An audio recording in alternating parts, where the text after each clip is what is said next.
Good morning. My name is Carol Rosen. In 1974, after being a sixth grade school teacher, I was introduced to the late Dr. Wernher von Braun, in the U.S. the father of rocketry. In my first meeting with him, during that first 3.5 hours, he said to me, "Carol, you will stop the weaponization of space." And I said, teachers don't stop until June. He said, "No, you have to understand. This is February.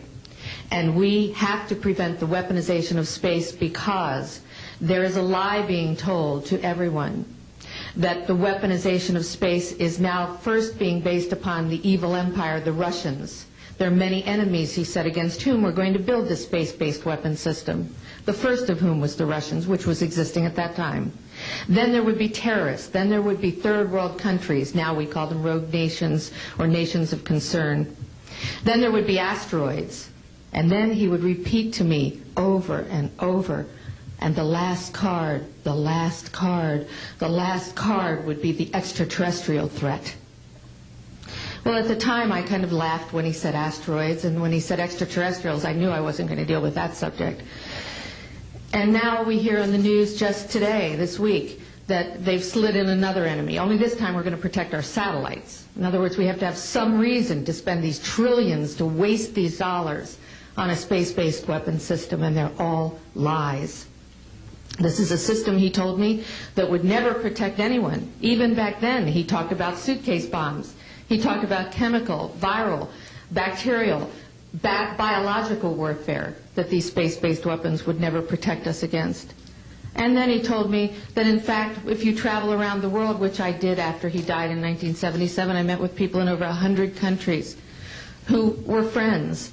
They didn't want to build space-based weapons. I became a space and missile defense consultant, and I worked with people around the world. I became an advisor to the People's Republic of China. They don't want to build a space-based weapon system, and he told me back then that they didn't. He said, "Go to Russia. They're considered to be the enemy." I got on a plane by myself. When I got to Russia, I had a list of people that I had read out of the newspaper. Chernenko was in office then. He was the only one I didn't get a chance to meet. They introduced me to everyone when I got there.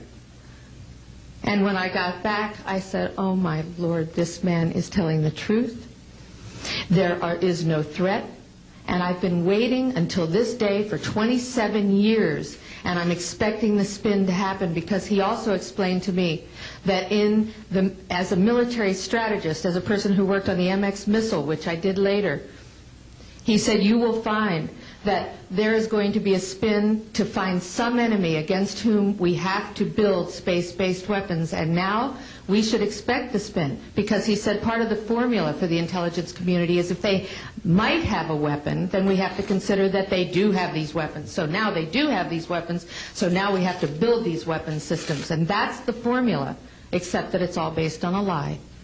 And we have witnesses here today that have shown you that these extraterrestrial beings, that these craft that have come here are now not UFOs, they're identified flying objects, and we know that they have beings in them. And we have witnesses here who have told you that they can shut down our missile silos, they can stop a rocket going into space that's a test.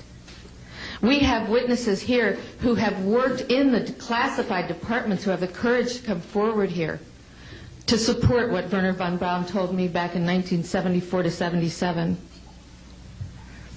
And I will testify before the Congress that when I founded the Institute for Security and Cooperation in Outer Space, which I shut down a few years ago because I didn't believe we had a chance with this huge, integrated around the world, complex weapon system, that we had any chance at all of transforming that war industry into a space industry that could provide benefits, like Dr. Greer has said, of global warming. We can end that situation of that problem. We can end the energy crisis. We can build now non-polluting technologies. Wernher von Braun used to tell me that we could have cars back then that drove around off the ground. He described this to me on beams so that we have no pollution on this planet.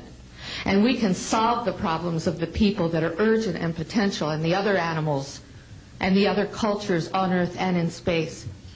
And we can end the arms race without dislocating the industry jobs, without disrupting the economy, by transforming, Wernher von Braun told me, the war industry into a global cooperative space industry that will provide, he said, finally, more jobs and profits on this planet than during any hot or cold wartime, more products and services that can be applied directly to solving the problems of this planet. And we can have a whole planet now that lives in peace on Earth, with all the cultures on Earth, and with all the extraterrestrial cultures in space. And these are words that Wernher von Braun told me in 1974, and I will testify before the Congress under oath about everything I have said and more. Thank you.